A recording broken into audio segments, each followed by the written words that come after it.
The plant world is full of remarkable adaptations. There are more than 400,000 species. A small percentage of those have evolved a carnivorous adaptation. And what is more remarkable is that some of these plants are not closely related, meaning that carnivory in plants has evolved in multiple places and geologic times.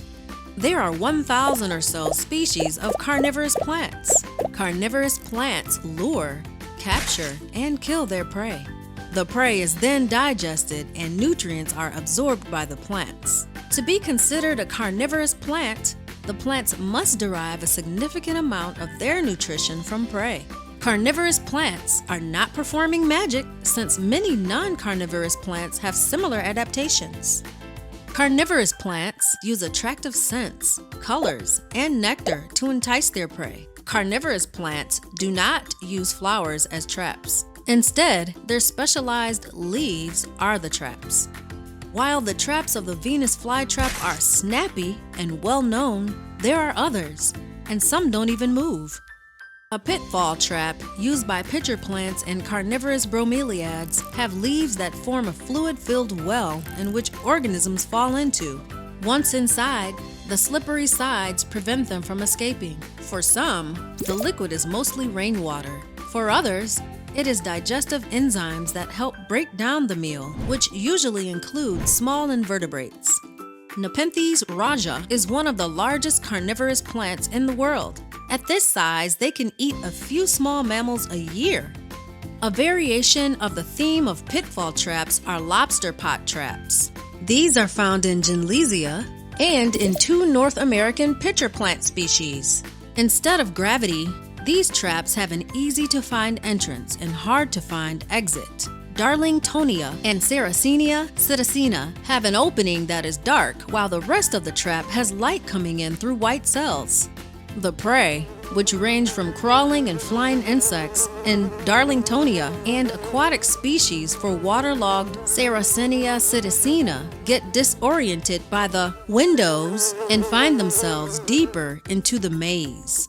Genlesia plants are found in water or water-saturated soil. They primarily eat protozoans, which enter the trap by pushing past inward-pointing hairs. Once inside, they are trapped.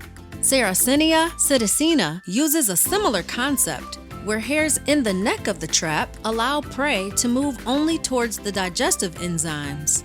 These carnivorous plants have sticky leaves that act as traps. Some species have glue-like mucus that traps the insects but does not digest them. Those plants rely on symbiotic insects. Many sticky leaf species do have digestive enzymes that help break down the meal. And while some wickedly wrap around their prey, ensuring more contact with the enzymes, others move their meals to the center of the leaf, like a mosh pit or catapult, to have the prey rest in a jungle of glandular hairs which digest the surfing insect. Others do not move their prey and absorb their meal wherever they landed. These plants tend to eat insects and other small arthropods.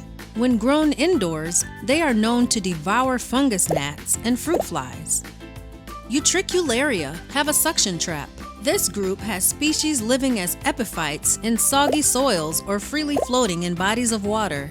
Their bladders, which grow underwater or in the soil, have a trap door that swings open, vacuuming up the prey, which range from microscopic organisms to mosquito larvae. Digestive enzymes are then pumped into the bladder.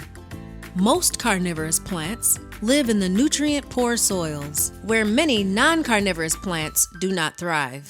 The reason why some plants are carnivorous is that those that happen to have mutations which enable them to acquire nutrients from prey through their leaves had an advantage over those that could not. These meat-eating plants reproduced and passed on their genes to their offspring.